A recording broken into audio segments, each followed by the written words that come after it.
Hi, this is James Jokum, host of Webcomics Reviews and Interviews. Tonight we're talking with Gary Phillips, writer. So sit back, relax, and let the Geek Fest begin. I am mostly I sort of came on the scene as a crime fiction prose writer some years ago. In fact, my first novel is called Violent Spring. It's set in the aftermath of the '92 riots, civil unrest here in Los Angeles.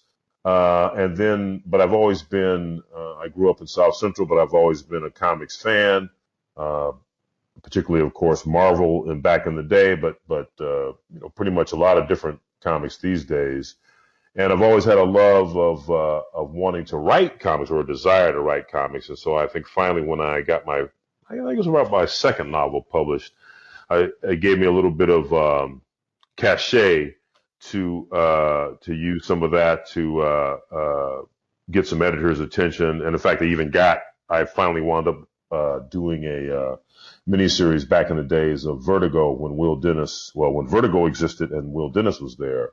And in fact, I did a private eye miniseries called Angel Town back for them way back when that Sean Martinborough illustrated. So all that to say is that prose led me to comics, and comics has led me back to prose. And these days, I kind of do a mix of both some comics projects as well as then I'm working on a novella right now for TKO Studios, but I guess I'll plug that later. And then some short stories. And I kind of, for me now, it's very comfortable that I sort of go back and forth between the world of sequential storytelling and prose storytelling. And I think both those worlds help inform one to the other. Working with Will Dennis would have been really interesting to do. Yeah. Oh, absolutely. Will was still is a great editor. He's a freelance editor these days.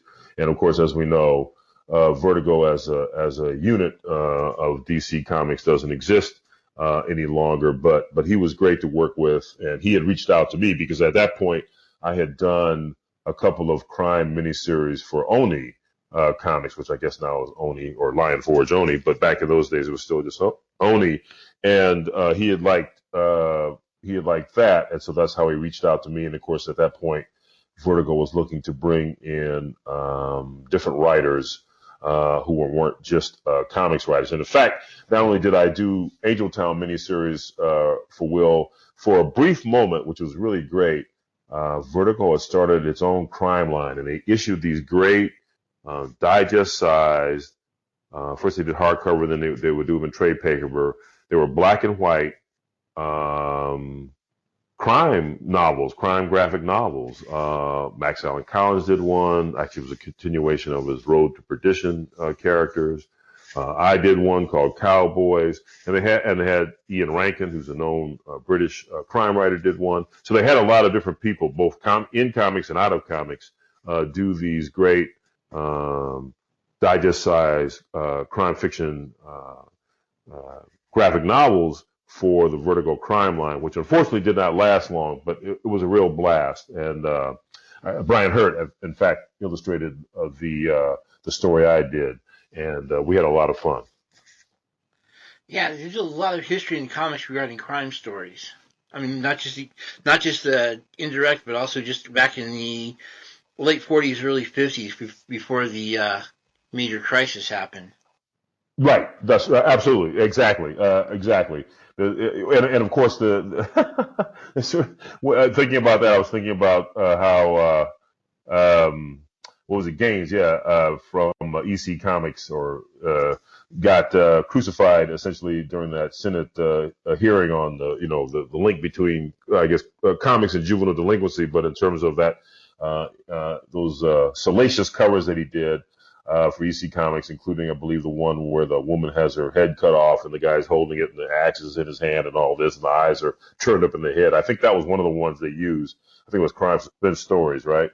And that was one of the ones that was used as a way to lambast him for bringing down the youth of our nation. Yeah. All right, so when it comes to writing a crime story, what exactly are the main things that are part of that story? What are basically the major tropes? The major tropes. It's funny to think about that now because I did think about it in the context of we want to talk about obviously the writing and the mechanics and the technical aspects as well as the more, I suppose, ethereal aspects of writing crime stories. And there's so certainly one of the tropes is it's either the in noir usually it's somebody who's a normal person who somehow gets sucked into a kind of abnormal underworld. Sometimes it's of their own making, of their own greed or their own lust, and sometimes they're just the sap, the fall guy, the patsy. And it doesn't have to be a man; it can certainly be a woman as well. One of the old tropes, of course, is the femme fatale, which I think, though, has really gone by, pretty much gone by the wayside. I mean, I think it still shows up now and then, but certainly in the modern world, there's a lot more variations, a lot more riffs on the female as the protagonist, the female as the fall guy, the fall person, or the female as the one who solves the case. So that's sort of that's so noir is one niche. Another niche, of course, is the crime, is the police procedural. Harry Bosch being a good example of that, I suppose, which is I think it's still on Amazon Prime from Michael Connelly's series of best-selling novels about this LAPD detective in a modern LA setting, and the Private Eye. The Private Eye, of course, is the great iconic figure in the crime story, and particularly because the Private Eye, and I mostly write Private Eye stories when I write those kind of stories. The Private Eye is the person, the man or woman, who has the ability to go into various parts of society, be it working class or more Tony areas of town, and they have to move across these various strata because part of their job, of course, is their job is to find out the truth, to find out the why and the whereof, and invariably that might take them across these various lines. So all that is to say is I think that you, as the writer of crime fiction, in a certain way, you have to be an archaeologist. You have to understand the setting that you're writing in, and that doesn't mean that you have to live there. But for instance, if I were to write a story set in San Francisco, and I haven't lived in San Francisco in many a moon, I would have to talk to some people who live there. I would prefer to even go there and see it for myself, just so I would understand what is the San Francisco that you might have in your head from all these old movies versus the San Francisco of reality, right? The San Francisco of now. And so I think in that way, and even for me, as somebody who grew up in Los Angeles, the city is constantly changing and reinventing itself. And so even I have to go out sometimes and either, hang out in a certain area or talk to people or I read up some articles. But in particular, the more you can talk to somebody who's from that area, the better it is. And so that you can absorb and get a sense of an understanding of what that area is like, because you're going to put it down on the page. Now, the other benefit, though, of writing particularly when you're writing a Private Eye story, the Private Eye is the outsider as well. So you do have a certain flexibility, a certain leeway, because the Private Eye is learning about that area as the reader is learning about that area that you're informing them. You're not going to do an information dump, but you wanted to make it a rich and vibrant landscape that your character goes through. So I think those are the things that you want to keep in mind, even understanding there are certain, there's only really what, 5 or 6 or 7 different plots, right? Greed, lust, I don't know, avarice, there's a few others, I suppose, right? So given that, what do you bring to the table in terms of your variation on those kind of biblical themes, if you will? The obligatory, I got 3 interjections real quick. First off, just the femme fatale, we've seen, because of a lot more female writers, we've started to see a lot of the femme fatale used to be basically what we call a disposable character. That is, she's brought in basically to heighten the drama, fall in love with the Private Eye, whoever, and then basically create a little bit of to raise her stakes through something bad that happened to her usually. Yeah. Thanks to Women in Refrigerators, where we've seen a definite decrease in that over the years. Yes. Which is not, I don't see as really a bad thing. In fact, what I like is to see is occasionally when they change things up a little bit and have the guy as basically to be the love interest. He gets, well, bad things happen to him. Exactly. Two, you're starting to see a lot of, I'm going to point out real quick that you don't have to keep it necessarily in the past or anything. You don't have to go like noirish or anything like that. I'm going to point out, again, sci-fi geek here. So obviously have to point out that when we start talking detective stories and we start talking noir, I definitely have to bring up Blade Runner. Okay. It's just straight up. I think it's arguably one of the best detective stories out there. And it's definitely not exactly something you'd be seeing in, the old 1920s LA type of thing. No, although it did sort of have a certain retro feel to it. Yeah, absolutely. It didn't help that with the buildings used and all that were actually specifically places that were set specifically for that particular setting. So Right. Exactly. That's right. in fact, one of the best books on Blade Runner is actually called Future Noir. Huh.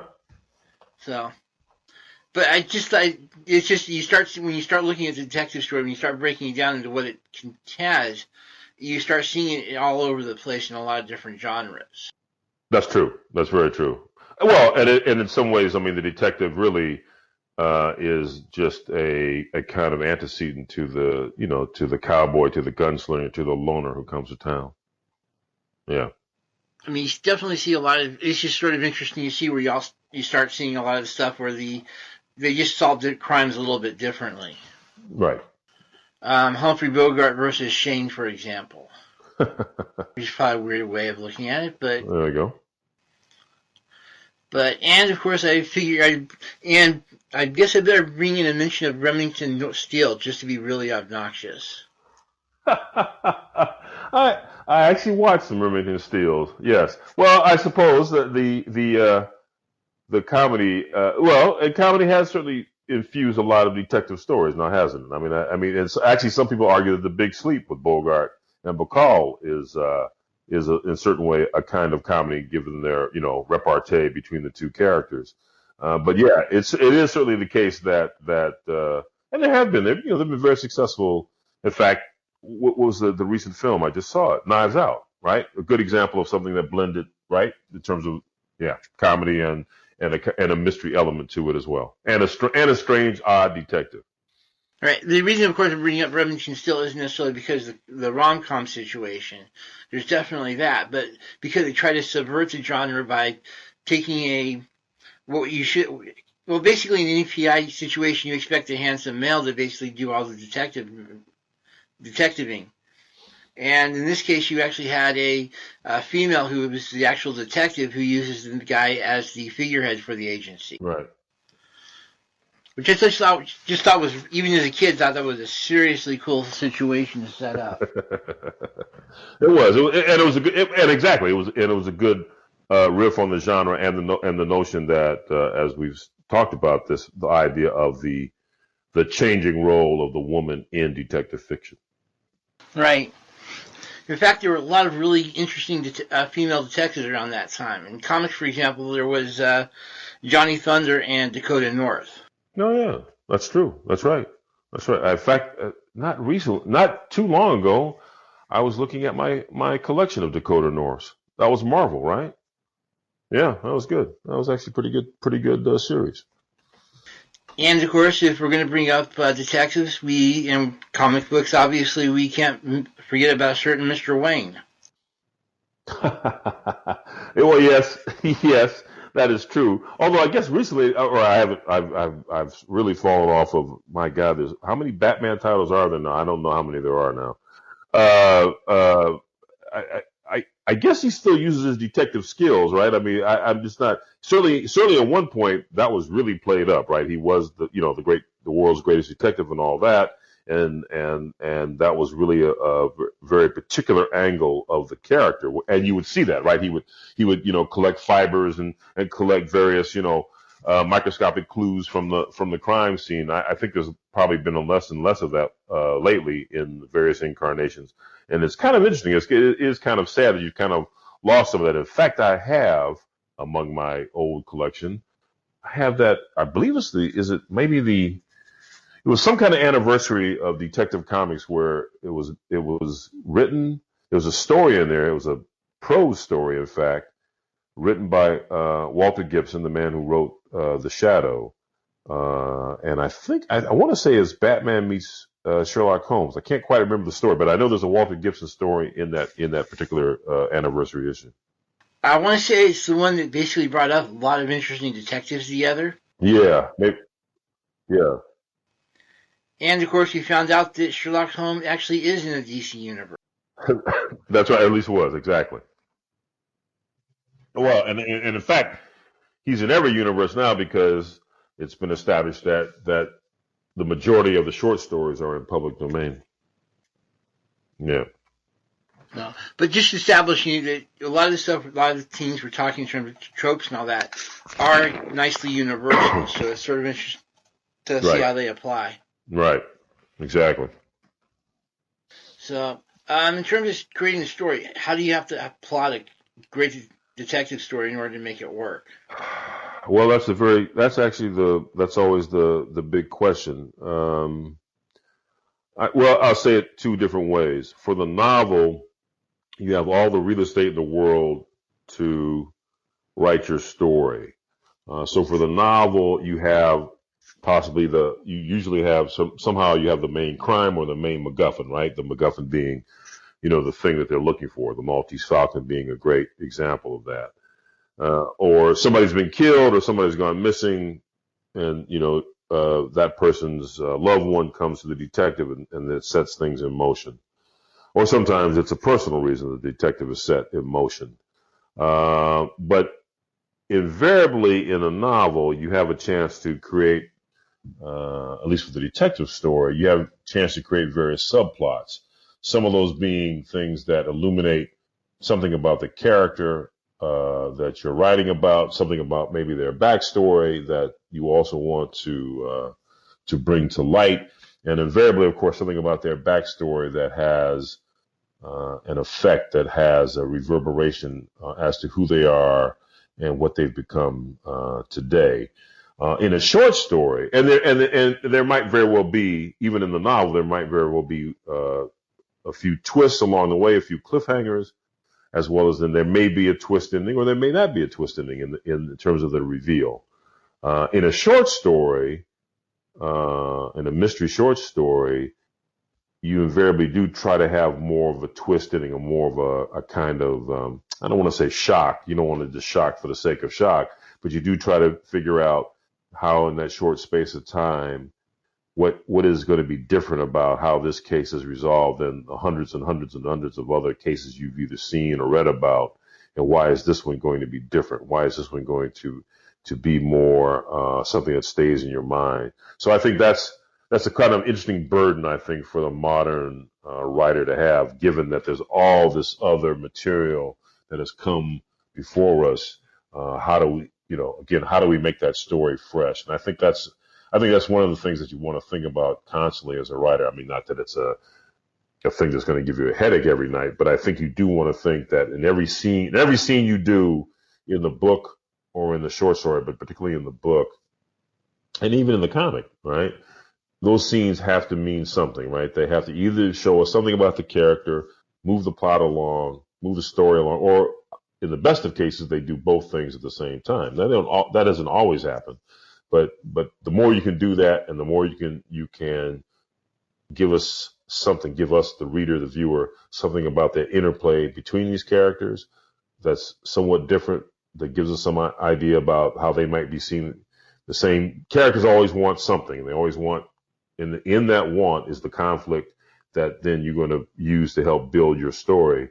So you always want to sort of keep that in mind. How can I even create, not that everybody has to be shouting in each scene, but how can I create these little maybe even little micro tensions that exist there that you don't necessarily recognize as the reader, but later on you come to understand, oh yeah, that scene meant something because they were at odds, but they weren't yelling at each other or whatever, but they clearly wanted two different things, and maybe that pays off somewhere down the line. Yeah, I also think that because again you're trying to find something different. I think that theme also plays a major role in defining a crime novel. Does the what plays a major role? The theme, what the Oh, story the is actually theme, yes, about. yes. No, that's true. Obviously, yes. No, there's no doubt about it. But some crime novels, have interesting. I mean, some themes are more psychological in nature, and some themes are more just because of just the modern world, or some themes are have a more socio-political context, right? And sometimes those things again can dovetail. But absolutely, that the thematic structure or the structure you want to impose, and then and by the way, when you write these stories, you don't necessarily have to think about you do have to think about the structure eventually, of course you do, but I think what I want to do as a writer, what I think people should try to think about as a writer is, first you want to assemble who the characters are. You want to have some sense of who these people are, now we come to them born and whole person on the page. I think the more you can figure out, the more you've written a little biography about them that we don't necessarily see as the reader, but the more that you know about this person, the better then you can then give them dimension on the page, and the better then I think you can then worry about or construct what it is that you want as the thematic structure that will hold your story together. Yeah, Hitchcock had a little bit of fun with the concept. I like how some cases when he started figuring out how to deal with the murder, he wouldn't actually solve it. He wouldn't actually start with the item. He would actually figure out how he wanted to set up the murder, and then make sure that the items were in the place prior to that scene. Yes. Yeah. A variation of Chekhov's gun, if you will. That's right. Exactly. Chekhov's gun. There you go. That's right. If you introduce it, you got to use it. I mean, I was watching one movie where he basically had what was it? I can't remember the name of the movie now. But he ended up having the woman kill the guy with a pair of scissors. Oh. Isn't that Dial M for Murder? He is. Obviously, it was set up so that that these scissors were in the scene prior to that. Right. And it was basically set up. I mean, it was just the way it was written. It was, to me as a writer, it was just obvious that he hadn't actually figured out what the murder was going to happen. He just basically did it.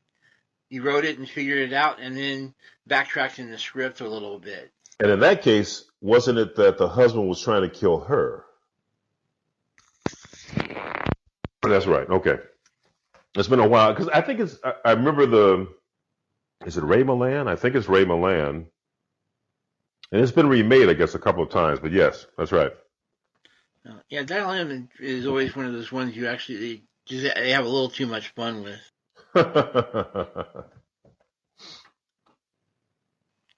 Sorry, it's one of those things you catch in a lot of especially with CW, is occasionally one of the themes that comes up is they'll start having fun with a particular type of genre. Yeah. And one of the ones they keep having fun with that keeps coming back is the old noir stuff from the 1940s. Right. In fact, I think Legacy was the last show I can think of that actually decided to have fun with it. I take it. Exactly. Well, I remember too on the Star Trek Next Generation. Remember, I think there was occasional times when Picard would be Dixon Hill. On the holodeck, and I think there was one time where they had to somehow or another they had to solve a case on the holodeck, but it had something to do with affecting the ship. Anyway, I always thought those were pretty clever.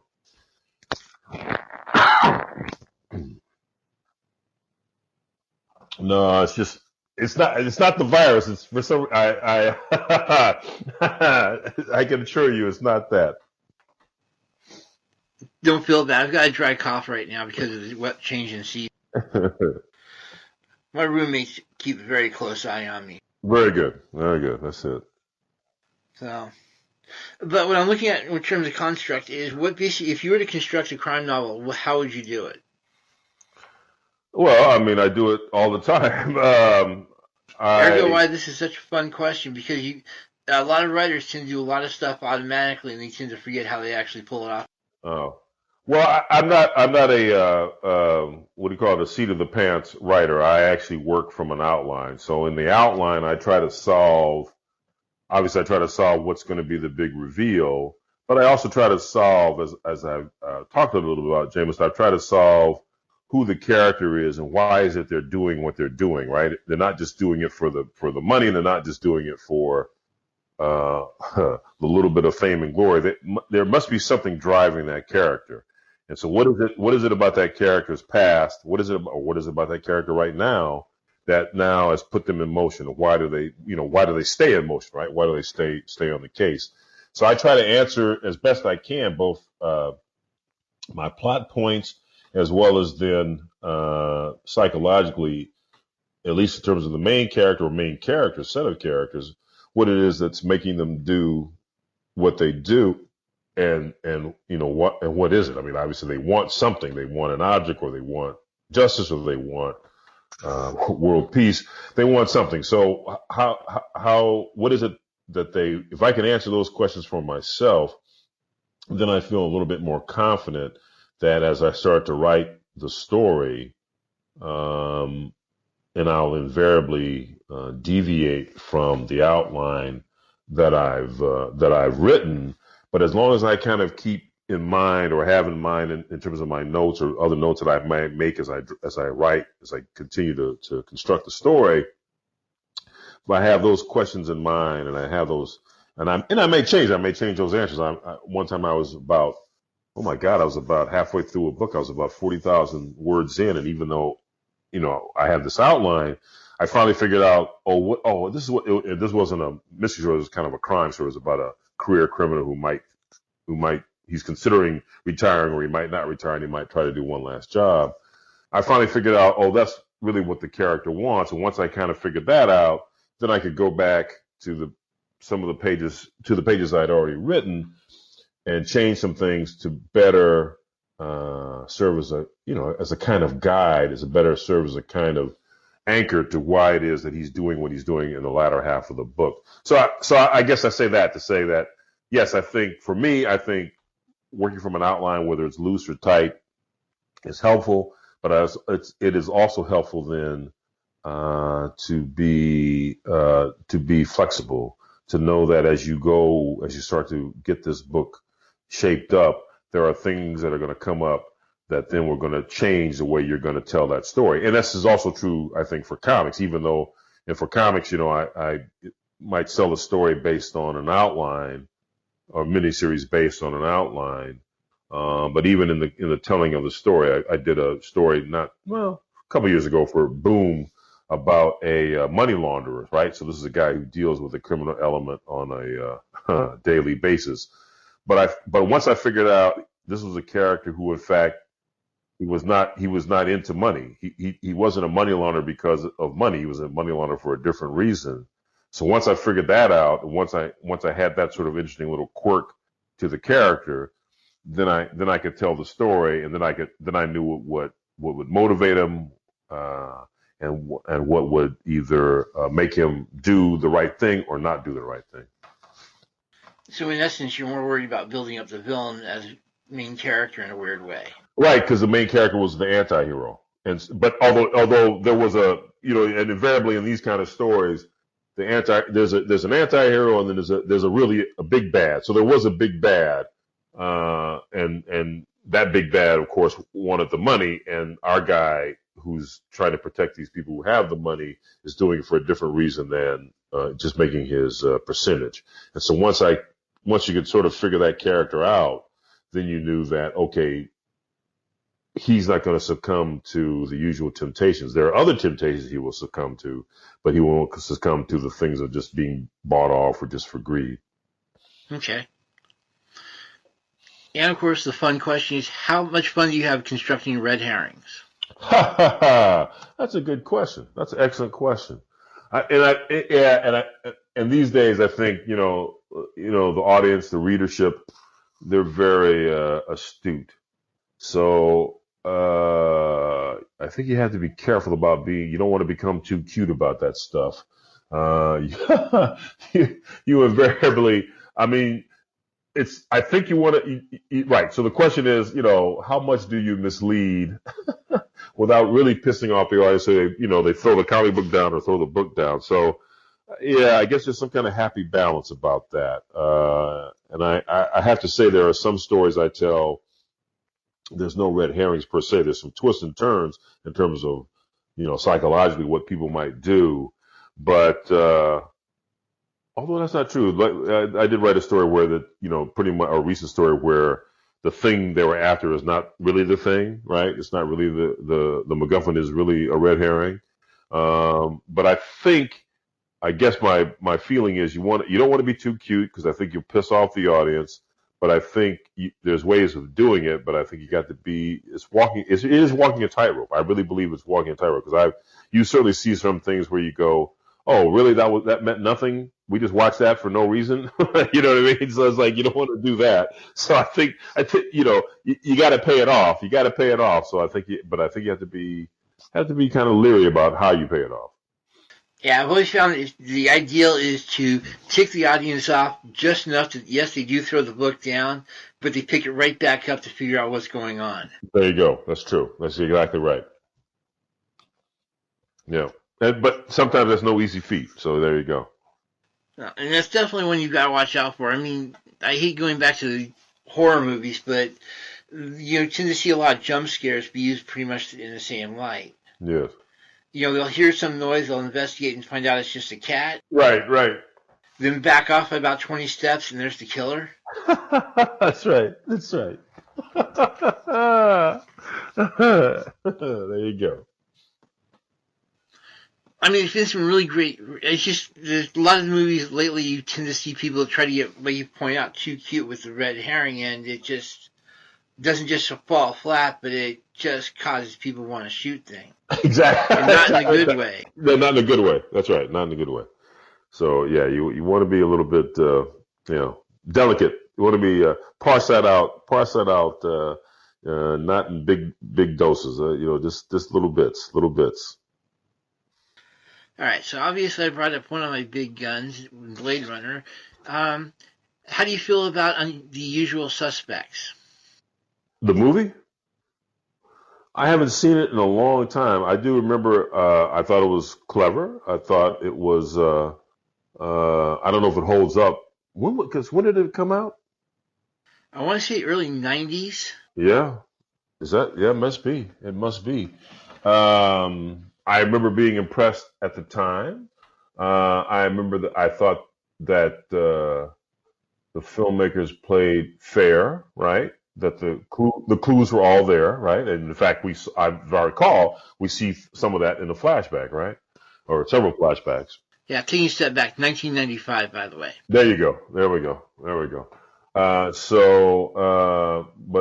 Yeah, no, it was certainly a very strong film for the time period. And certainly, I guess in a certain way, paved the way for certain films of that ilk. But it was certainly, I recall it being very clever. Was that McQuaid? Was that who that was? The writer director. It was a writer director, correct? Yeah. Yeah. McQuarrie. There we go. That's it. There we go. Yeah. I think Usual Suspects definitely holds up. I mean, it holds up well enough that you tend to see that used almost as a joke in a lot of different. Yeah. Exactly. Or sometimes referring to people as or a certain villain as a kind of Kaiser Sose. Yeah. But I think what's really cool about that movie is how you set up the red herring on that, which is it turns out that the person they think is the leader is actually just the sidekick. Right. That's it. Exactly. Sorry, it's just there's very few movies I can watch more than once, and that's one of those few that actually comes up, that actually works for me. Oh, right on. Very good. it's not necessarily that I catch all the details on the first run through, but I catch enough that once I see actually how it unfolds, it's just I can't go back and watch it. And Yeah, with Unusual Suspects, because of the way you built it up and all that, it was just fun going back even like 2 or 3 times just to figure out how they did all that. exactly. Right. There you go. Yeah. Well, that's a good sign. That's right. Yeah. Um, we're seeing a lot of, and when it comes to detectives, we're definitely seeing a lot of that coming back. I mean, we're starting to see, and obviously we've got 1,001 different police procedurals. Um, you know, uh, NBC is pretty much nothing but police. But there are some that pretty much are, I think, are sort of interesting, like Magnum PI, the revamp. Yeah. So, I mean, it's just sort of cool because we're going back to the femme fatale where you basically had the woman was pretty much there and may have provided all the drama and the clues and all that, as well as the impetus, you know. Mm-hmm. At the same time, you don't have anybody who's like Higgins to a certain degree today. Right. Have you watched new Magnum PI?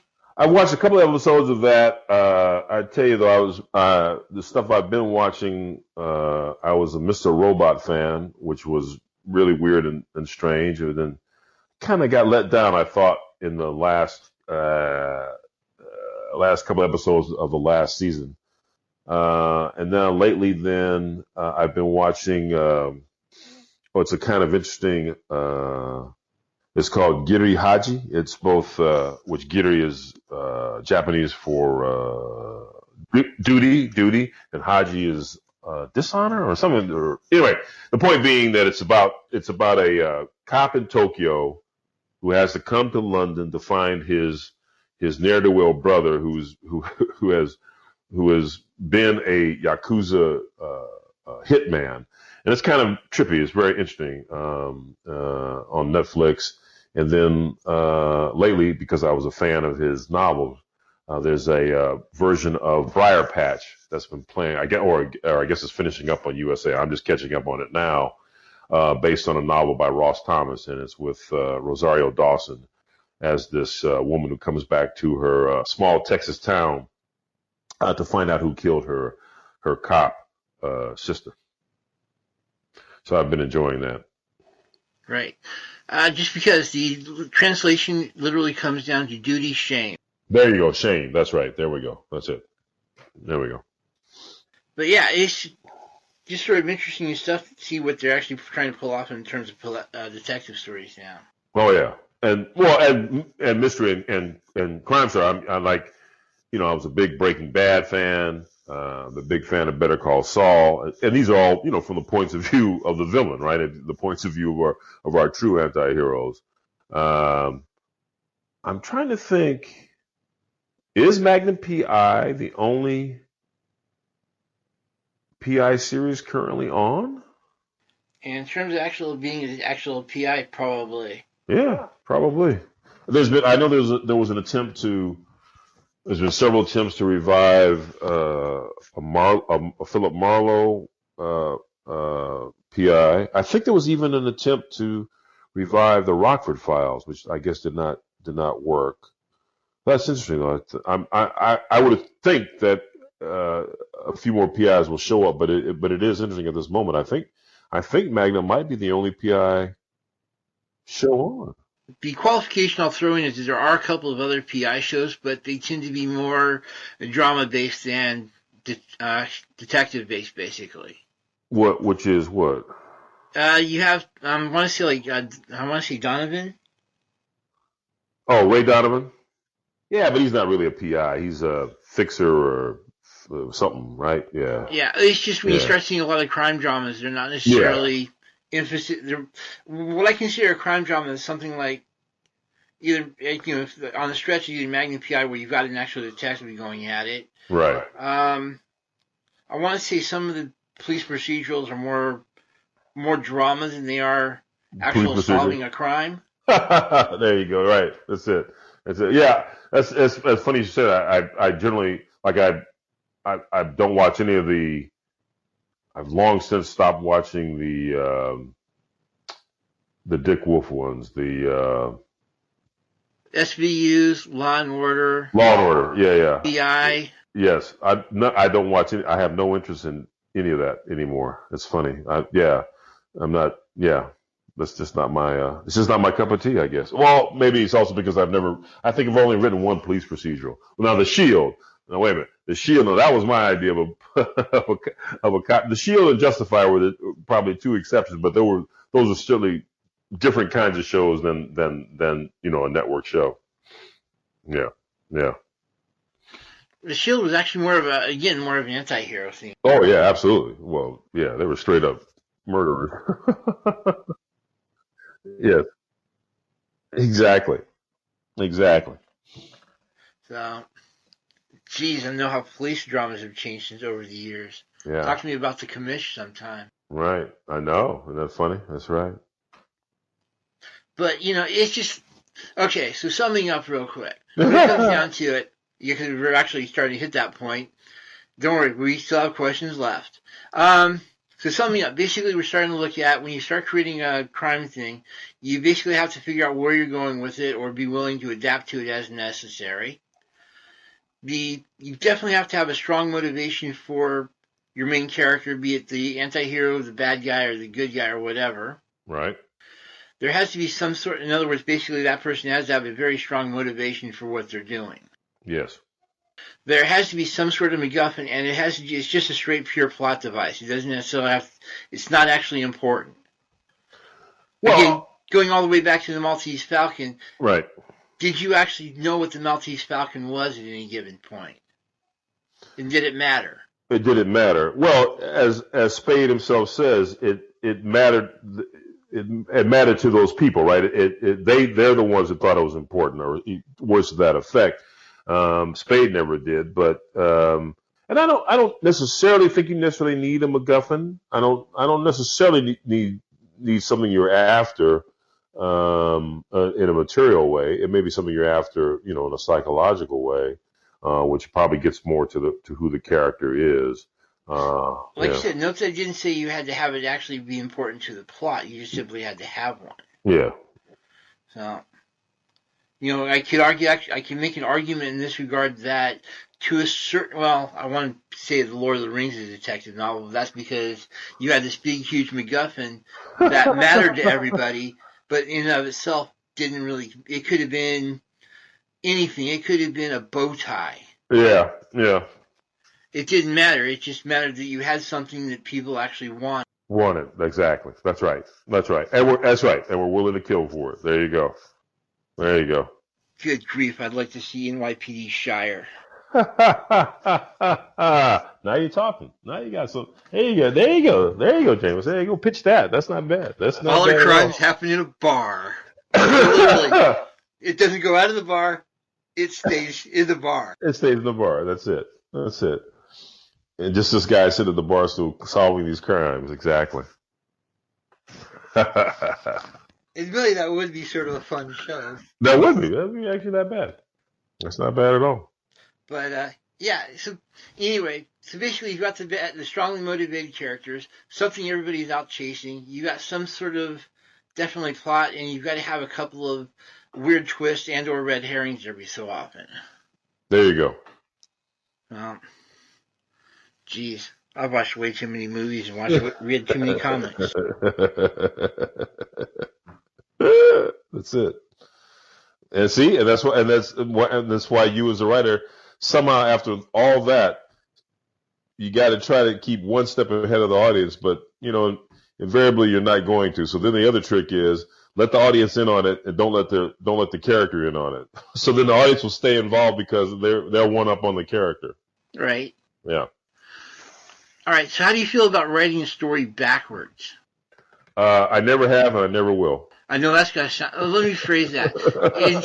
Basically, whenever we start doing the outlines, one of the things I'll try to do is I'll do it one of two ways. I'll either basically do the straightforward, build it, start with the usual. These are the characters. These are where I have to introduce. These are the incident. The second day where everything bad happens and all that. Or I'll flip it around and this is how I want the thing to end, and then build it backwards from there. Right. Yes. No. On that case, yes. Although there's been also times when I've wanted a certain ending, and try as I might, I can't get to it. Yeah, yeah, but you're right. Yeah, it's true. Try, or sometimes you're right. Sometimes it does happen that because I wanted it, I knew how I wanted it to end, whether it was tragic or what have you.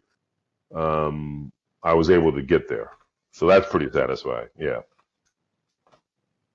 And it's not as easy as it looks. Trust me on that. No, that's right. This is true. Good grief. We don't want to see people watch me do outlines. So, all right. So, any final thoughts while we're coming down to a close? Well, I guess I was just thinking more that I always encourage people who are prose readers to take a chance on a graphic novel, whether it's a crime fiction graphic novel or sci-fi or what have you, because I think people will enjoy the experience and understand that it's just another form of storytelling, and as we know, it's a wonderful form of storytelling. And then the other way around too, right? There are certainly people who read comics who don't necessarily read a lot of prose, and I think they're missing something as well. And I think both these worlds can coexist, and both these worlds, both these types of media, inform each other. Because certainly it's the case when I write a comic script, I'm very influenced, of course, by film and screenplays and that sort of thing. But I try not to be overbearing because I understand that the artist is the storyteller here as well, and that my job is to help facilitate it to make that happen. Yeah, I personally think if a person who's into prose thinks that comic books are silly, make them read Fantastic Four versus X-Men. There you go. This is the new incarnation? No. Oh yeah, of course. Yeah. That's Shakespearean. Is like nobody's business. There you go. That's it. But yeah, definitely. There's a lot of really cool stuff going on. In fact, it's sort of cool when you start realizing how much a lot of the classics have informed what we consider pop culture. Right. Exactly. Oh, absolutely. Forbidden Planet and The Tempest, for example, is a prime example for me. Sure. And sure, and we all we know that Lee and Kirby devoured all that kind of stuff and invariably and infused all those characters, all those situations they created. Oh yeah, I mean it's just sort of fun when you start trying to track down where all the influences lie. Right, exactly. Yeah, that's very cool. In fact, there was a DC, maybe this was about a year, I don't know. It was like the 100th anniversary of Jack Kirby, right? So DC did a series of like these one shots where the various artists and writers would do a story, with a Kirby character, but to as a homage to Kirby. And one of the stories was really great because it had the Sandman, or Kirby's version of the Sandman, and he's fighting these, weird villains of the id and what have you. And then what you realize at the end of the story is it's really about the young, Jacob Kurtzberg, and this kid is like, his imagination is so vivid, his nightmares are so real to him that they've sprung from his id, but it's all the stuff that's going to eventually then, power, his creation, his work, years later. It was a very cool story. Yeah. I think arguably one of the cooler homages to Kirby I've seen was, believe it or not, Teenage Mutant Ninja Turtles. Oh, really? Right, they managed to do an episode that was basically a memorial to him. No kidding. Well, I'll have to hunt that down. That's great. That's very cool. There you go. I know. All right. But yeah, anyway, doing the crime stuff is sort of cool because it's, like I said, when you start looking at it, it's got some really nice, Shakespearean stuff going to it. You've got to know who the bad guys are, and you're trying to figure out all the stuff going on, and it's just, you've got a lot of moving parts that are fun to watch collide. Exactly. That's right. So, I think that's, to a degree, why I can't really watch, the Dick Wolf stuff. It's decent stuff, but it just, to me, it lacks something. Yeah. That's interesting. That's interesting. Yeah. Maybe that is it. I don't know what it is, but yeah, I just yeah. What? But who am I to say the man's probably rich beyond means? So what do I know? Yeah, but I've always differentiated. There's a difference between doing stuff that's good versus stuff that's profitable. Well, to a degree. To a degree. That's right. To a degree. Again, That's right. I'm a Roger Corman. There you go. That's it. That's right. Yeah, Battle of the Planets. Don't come down on Roger Corman. And he's still around, right? He's still 90 some odd. Yeah, yeah. He just had some big fight with his kids about their money or the money's leaving them or not leaving them or something. I don't know. There you go. But I think what we're missing a lot in a lot of crime stories is they don't have the. When you start looking back at the stuff like Humphrey Bogart, Alfred Hitchcock, that sort of thing, you see they were actually trying to have some fun with it and actually make a deeper statement. Right. It's just I'm not really seeing that in a lot of the TV shows. They're just trying to basically rip off the headlines type of thing. Right. Exactly. Well, that's true. And it's a it's the nature of TV, right? They got to crank it out. Yeah. There you go. There you go. Well, there's the trick. Again, they got to walk that tightrope, that balancing act. Oh yeah, everything. All right. So I guess the obligatory is any projects you'd like to plug. Well, I just want to say, if people want to check out some of my work, there's currently available the Bebop Barbarians, which is a hardcover graphic novel that essentially looks at the 1950s, but the setup, the template for the three characters are based on three black pioneers of comics. Matt Baker, who died young. But who worked for various studios, including the Eisner studio. Jackie Orms, the first black woman to have her own comic strip, and a guy named Ollie Harrington. Now that's the real names, and then I use, of course, my own names for these folks who inspire these characters. And they're three friends in the 1950s in New York City, and the Red Scare is on, and comics. One of the guys is a comics illustrator. All of them are illustrators to some degree, but one guy in particular draws comics. And things come to an interesting head and tension between the three characters. So that's out now. It's been out for a little while, and then upcoming, I'll have in the summer a novel about Matthew Henson, who was a real life character, but I reinvent him as a pulp character set in the late 1920s. And so I think that's going to be a lot of fun. Matthew Henson and the Ice Temple of Harlem. That's just sort of an interesting title by itself. Yes, by itself, exactly. You want to grab them early. Got to grab them early. All right, well, it's nice to see you've got some really great stuff out there. Well, thanks, James. Yeah. So, all right, and that's it. Nice to have you along. Thank you. Thanks for having me on. This episode of Webcomics Reviews and Interviews is brought to you by Podfaves.com. You love podcasts, but it's hard finding that next bingeable show. Podfaves has taken out the guesswork by easily identifying the best podcasts out there, so you can spend less time searching and more time listening. That's PODFAVS.com. And that's our show. For those interested in supporting the show, check out our Patreon page, patreon.com/twosparrows, TWO. It features minicasts, the next episode, and unedited interviews, and I'm working on transcripts of the various shows. We also have an Alexis app offering 2-minute minicasts offering writing and business tips, as well as affirmations to keep you writing. We also have curated playlists on YouTube, with all the shows broken down to different playlists based on topic. It also includes a good part of available minicasts, as well as the Alexis briefs. So please support our Patreon page, download the Alexis app, and subscribe to the YouTube channel, and please talk to us on Facebook. Thank you, and have a great day.